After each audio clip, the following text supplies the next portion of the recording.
Now, so far with sine, cosine, and tangent, what we've done is we've been able to find the value of sine, cosine, and tangent. We didn't so much do tangent, but if I wanted to find, say, tangent of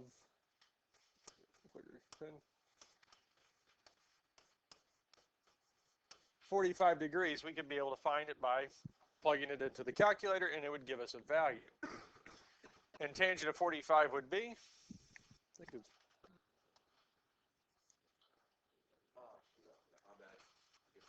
yeah, because we can type tangent of 45 into the calculator, and we can get a value, because we did the same thing with sine and cosine.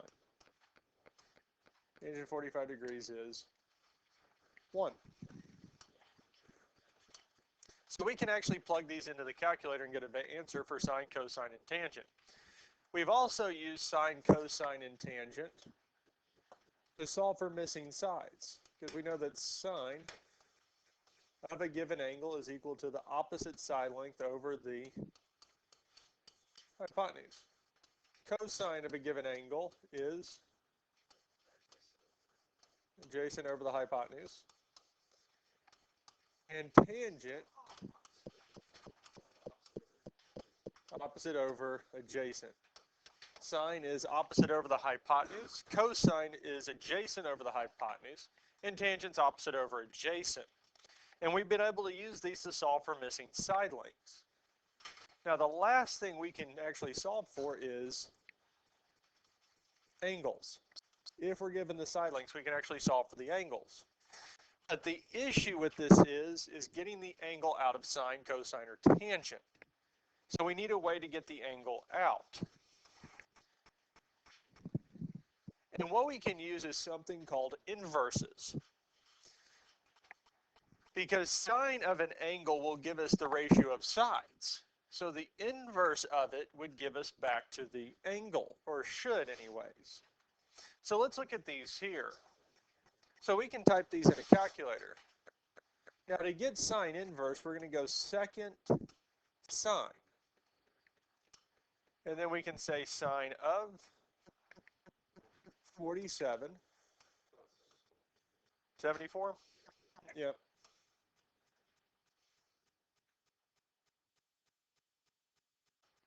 .74, and we get 74.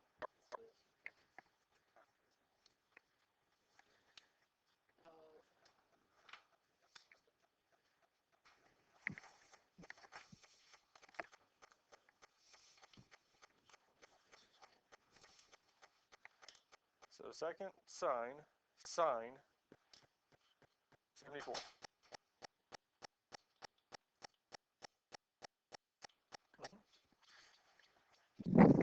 Now we can also do the same thing for cosine inverse, because we can say second cosine inverse of cosine of 21.5.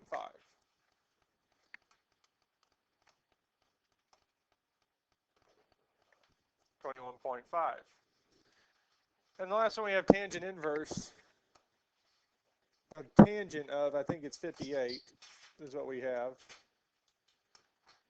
And if we do this here, we get 58. It will not.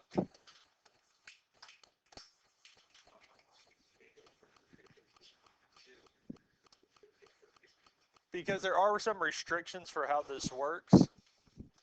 Now, sine of an angle is equal to our side lengths. We'll call it y here. We'll call this x. Because we can plug in any angle, technically. Because any angle that we want, positive or negative, we can plug into sine, cosine, and tangent. But as we saw when we first looked at this, the graphs of sine and cosine, they had a maximum and minimum at 1. We couldn't go greater than 1, and it actually can't go less than -1. So the y values here are restricted between -1 and 1. Now for the inverse, sine inverse, we end up taking y is equal to x. So we're switching the values of x and y, which means the values that go into this here for the side lengths, because we're talking about side lengths inside for sine inverse, cannot be greater than 1 or less than -1. If they go outside of that bounds, I can't actually take the inverse of it.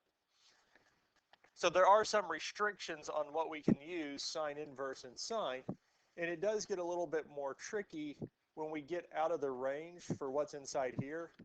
When for sine, it's between -90 and 90 degrees, and for cosine, this works very well if we're between 0 and 180. It's kind of just based off the functions. We don't get too far into this because for us, the main angles that we're focused on are in a right triangle, so either one of these angles here won't be greater than 90. So for sine, cosine, and tangent, we don't come into any issues for that there. But in the trigonometry class where we actually look at stuff beyond 90, there's a little more technicality we have to focus in on with inverses, with sine and cosine and tangent. But for us, this works out fine. Because if tangent of A is equal to x, then tangent of inverse of x is equal to the angle. And you don't have to write all these in, but the main thing I would kind of emphasize is if we have sine of A, if I take sine inverse of both sides, we get the angle by itself. If we have cosine of A and I take cosine inverse of both sides, we can get the angle by itself. And the same thing is true for tangent. So now that entire core concept is located straight in the book.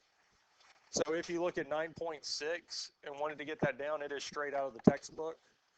But I think this here is more important than just being able to copy that down, is actually understanding what we're doing.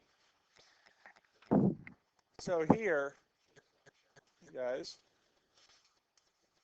we're saying the tangent of A is equal to 0.79. So the ratio of the side lengths for this tangent value is 0.79. Now to get the angle by itself, well, as we just saw, I can take tangent inverse. And as the example problems that we saw, tangent inverse of tangent of A is going to give us what? A. As the tangent inverse and tangent for this here will cancel each other out. But what I do to one side, I have to do to the, so on the other side, we're taking tangent inverse of 0.79.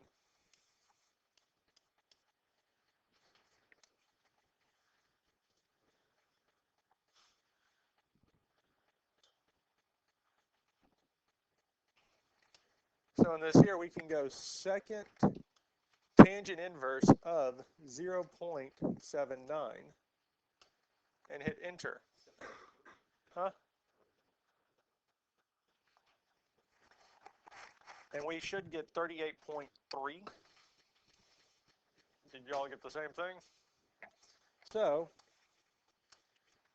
this here is telling us that the angle is 38.3 degrees. And that's it. If I want to find the angle, I'm really taking tangent inverse of both sides for if it is tangent to find the angle. Okay.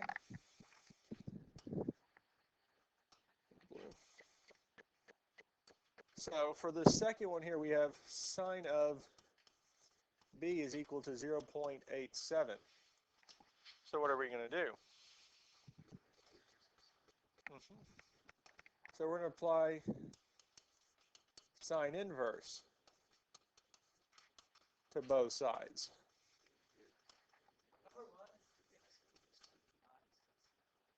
Yes. Let me go back. So 79 is what I plugged in when we needed 75. 36.86. Yep. Let's fix that. Go 75.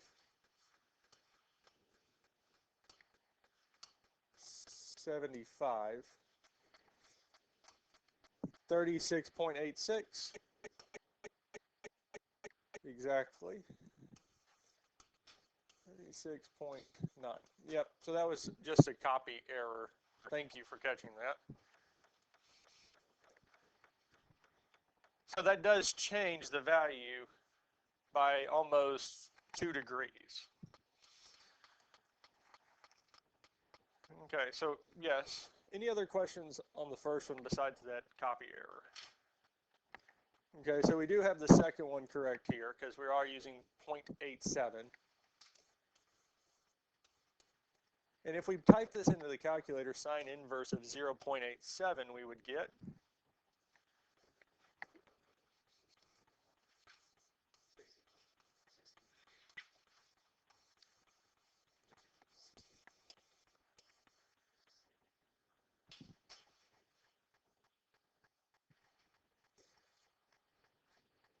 So for this last one here, what would we need to do?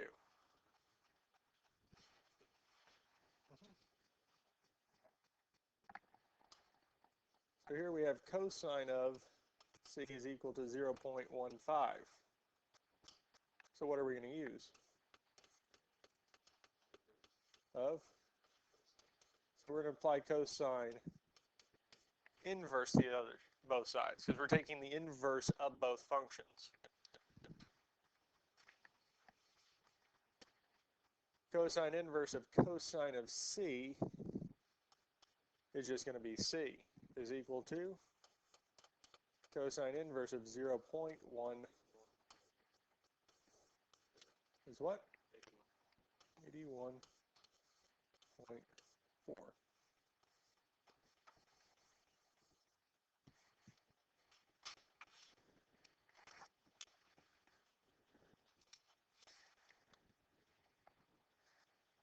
Now that might seem odd for this one here because the angle for cosine, that's pretty big, yes? And we know what? The biggest side is opposite the biggest angle, smallest side is opposite the smallest angle, and the middle side would be in the middle.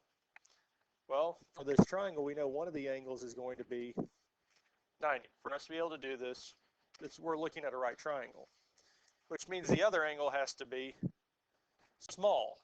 Actually, it would be 8.6 degrees. But this here is dealing with what? The adjacent over the...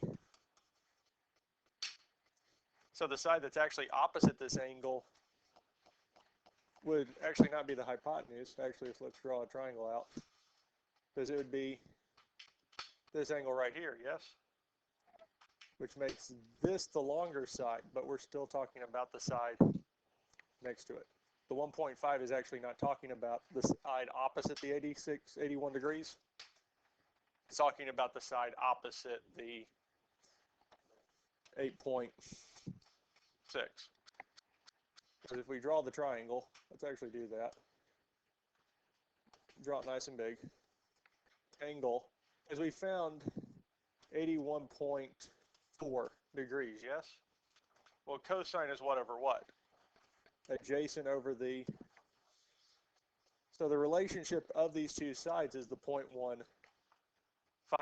which means whatever this side length is would give us a value bigger than 0.15, because that side should be the bigger side. Does that kind of make sense? I mean, it's not hugely important for this here, but it is kind of nice when we're looking at this here. Sine of 60 degrees, okay, we do have a bigger number, because that 60 degrees is actually the side opposite. It's dealing with the opposite. There's a connection between these. But if it's kind of hard to see, it's not that hugely important, but it's kind of interesting to note that these relationships with sides and angles still holds true throughout all of them. Any questions on this here? Okay.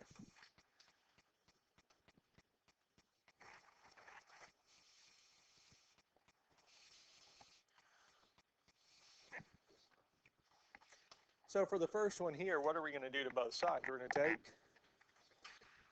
which one? Inverse of tangent. Tangent inverse of our 3.29. And tangent inverse of 3.29 is?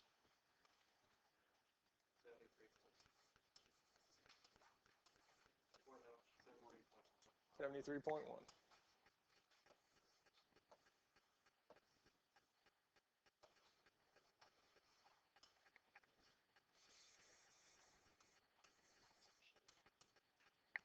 Now what would we do for the second one? Sine inverse of 0.55.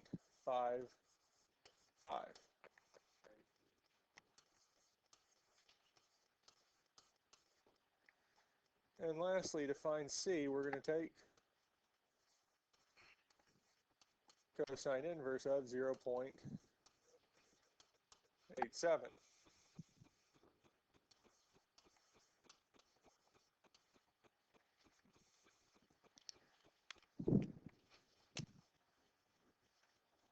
Questions on this here? Okay.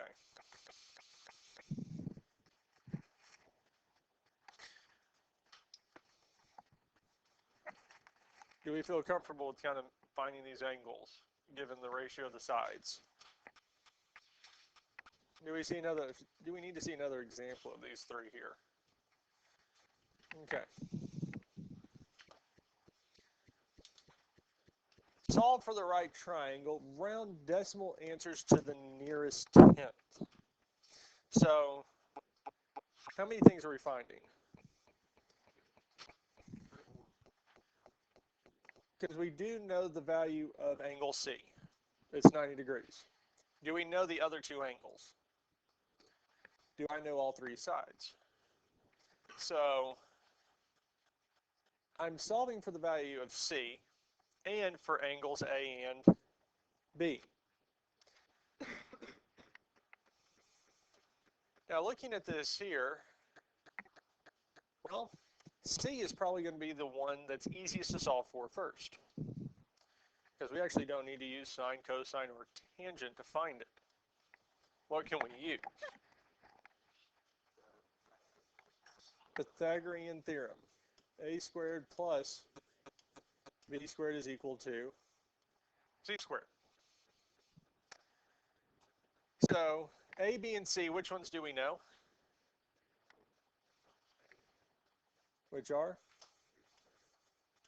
And 2 squared. So 2 squared plus 6 squared is equal to c squared. Well, the 2 squared and 3 squared are on the same side of the equation, yes? So I could type that whole thing in. Because I could type in the calculator 2 squared plus 3 squared.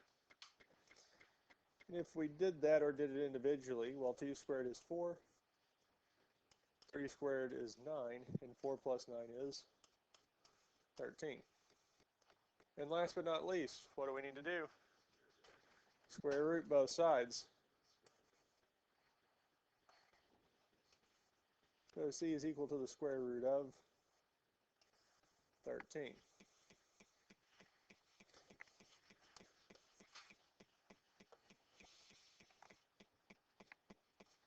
Any questions on this so far? Now, we need to find the values of A and B. I'm going to erase this here so I have a little more room. Now, A and B are angles, yes? So if I wanted to use, say, sine, could I use that for angle A? Because what would sine of A be?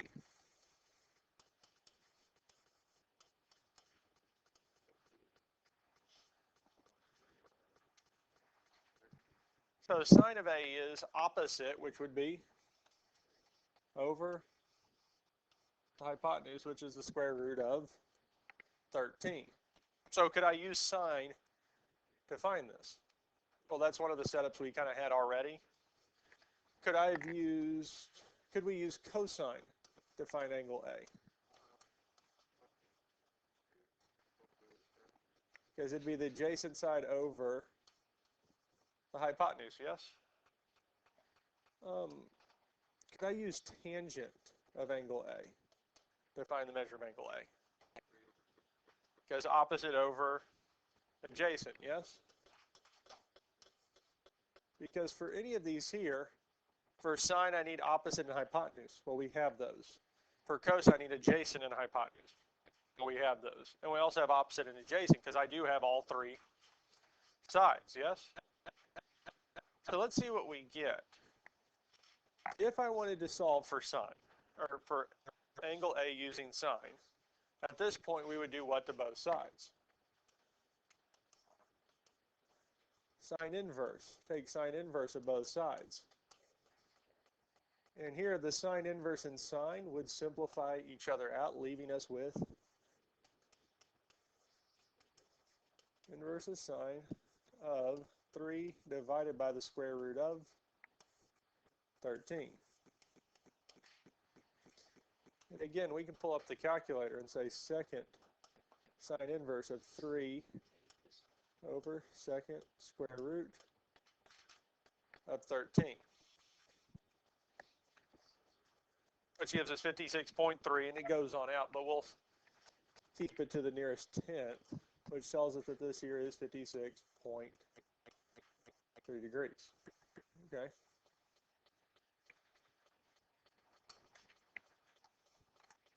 Let's look at cosine of A. Well, again, we're going to do a similar method, except instead of taking sine inverse, we're going to take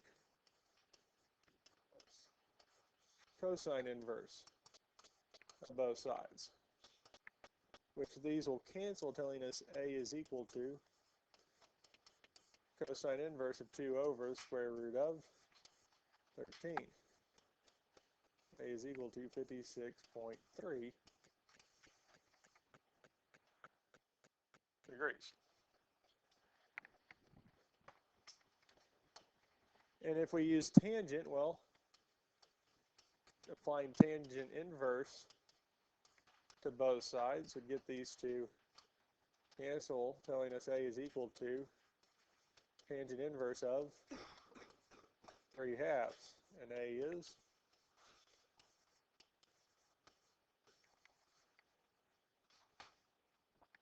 so if I have all three sides, does it matter which one we use? No.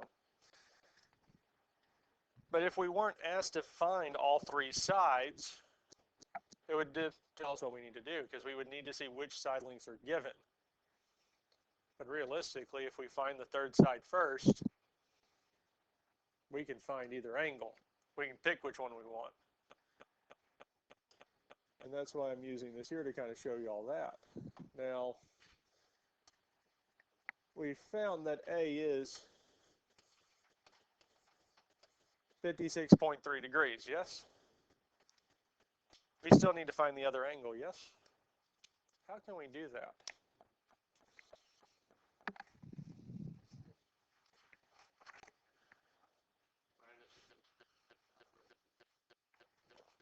Huh?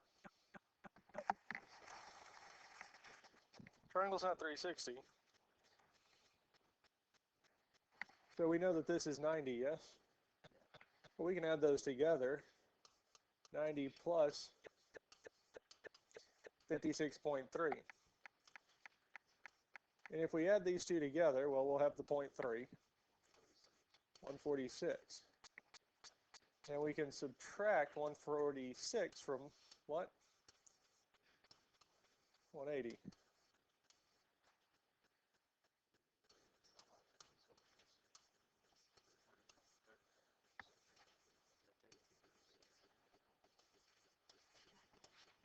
So angle B would be 33.7 degrees.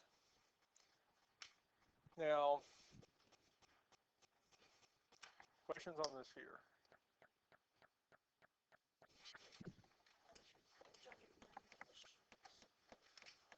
Let's do it the other way. Let's say I'm just going to pick tangent out of all three. I'm just picking one. Tangent of B. Well, the opposite side length of angle B is 2, and the adjacent side would be. And if we apply tangent inverse to both sides, we would get that B is equal to tangent inverse of 2/3. So second tangent inverse of 2/3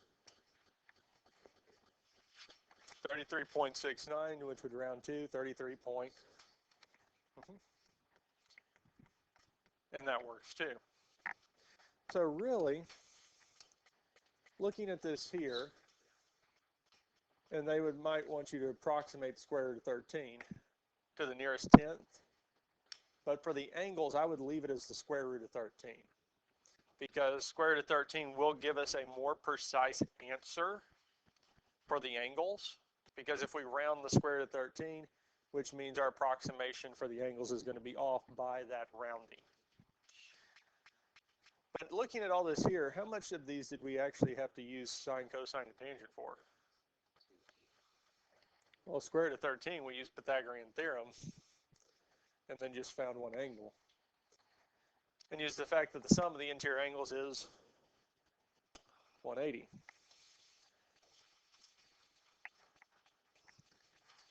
So let's look at this next one here.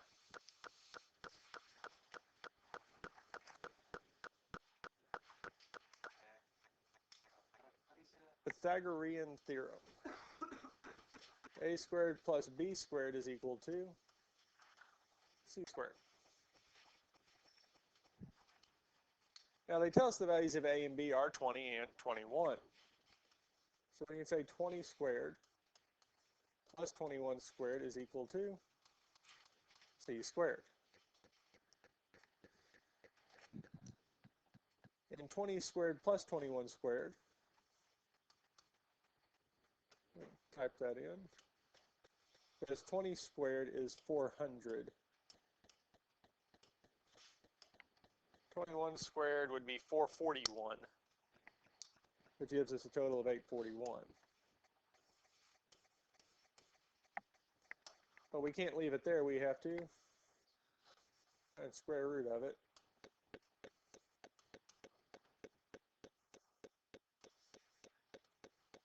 Point, or is it 29 flat? No.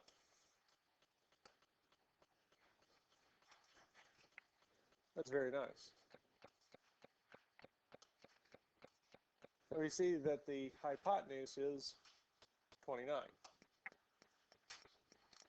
And as we saw in the last one, we don't need to really find both angles. I just need to find one, because if I have one, I can find the other. Okay. Now, do we want to use sine, cosine, or tangent? Does it really matter? No. So we'll say tangent of E is equal to what over what?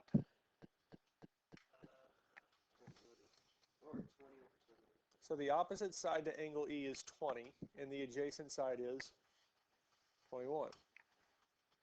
Now to solve for the angle, we have to use our inverse, tangent inverse. And the tangent inverse and tangent will simplify out, leaving us E is equal to tangent inverse of 20 over 21.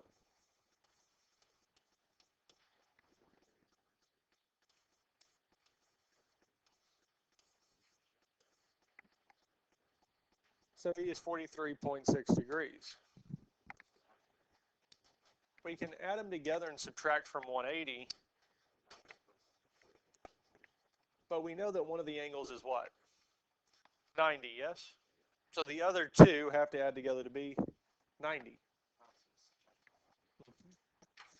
So to find our other angle, we can take 46.3, and subtract it from 90.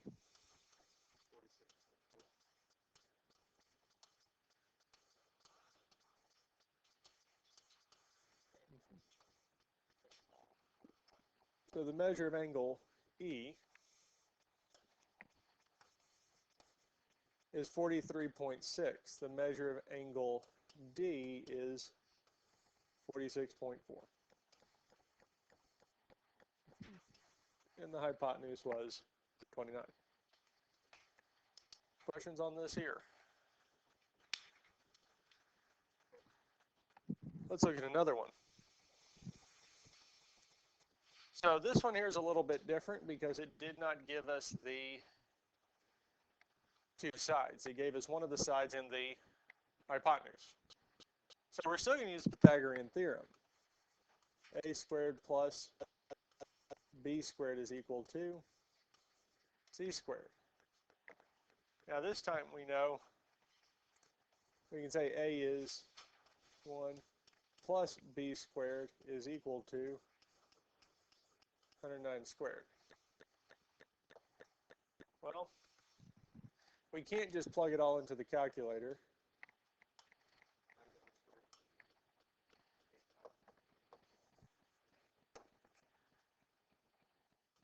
$8,281 plus b squared is equal to 109 squared is 11,800. So we do have to, we don't necessarily have to, but we can square both of those there and then do what? Guys, 8,281 from both sides to get b squared by itself.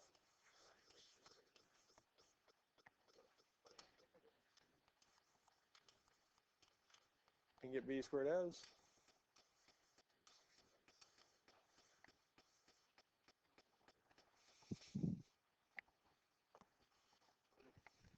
so let's see if y'all can do this without a calculator.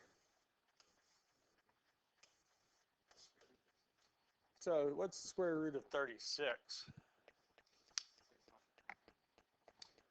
So 36 times what is 3,600? Would be 36 times 100, yes? What's the square root of 36? The square root of 100. So 3,600 would be, because we would do 6 times 10, which is 16. And you can plug it in the calculator and see if we got the right answer.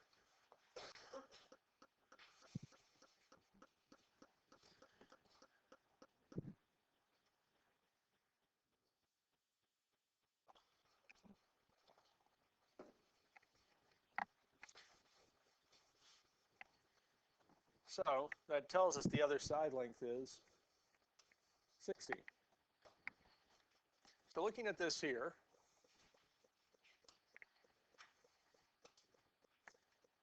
do we want to find h or g first? It doesn't matter, so we can find g first. Yeah. So we'll say cosine of angle g is equal to the adjacent side over the hypotenuse. The adjacent side would be, and the hypotenuse is 9. Now at this point here we would use cosine inverse and apply it to both sides, because cosine inverse and cosine will simplify out, leaving us with angle G is equal to cosine inverse of 60 over 109, which tells us that the measure of angle G is 56.6 degrees. Now we still need to find the measure of angle H.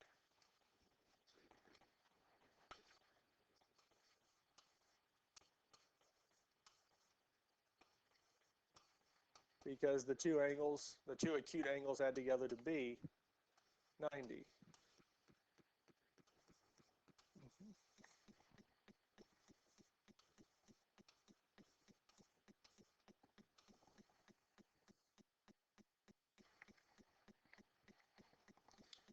And that's it.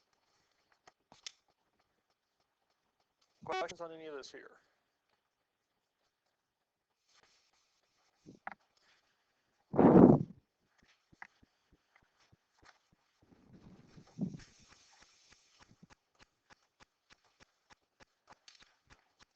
Any questions on anything we've done today?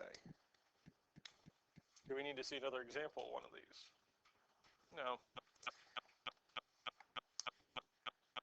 Well, before we officially end it, does anybody have a guess at what that side length is for AB? Is not that sake. 7. Or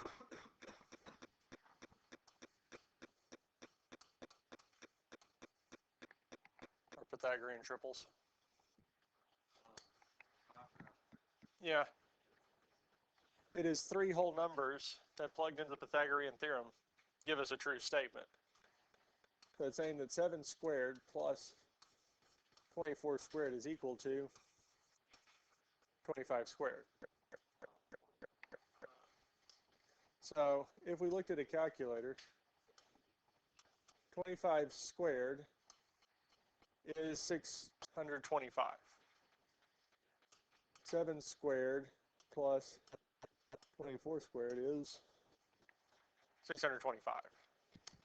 So having a few of these, or kind of recognizing a few of these, is helpful. 3, 4, 5 is one of the most popular ones, or any iteration of it. So multiplying them by 2. Pythagorean triples. Yeah. Yeah, we can still use Pythagorean theorem, because Pythagorean theorem would say that we have a squared plus 24 squared is equal to 25 squared. We can subtract the 24 squared from both sides. Now we can't, those will cancel because they are the same. But is 25 and 24 the same thing? No, they're 2 different numbers, yes? So we would have 25 squared minus 24 squared.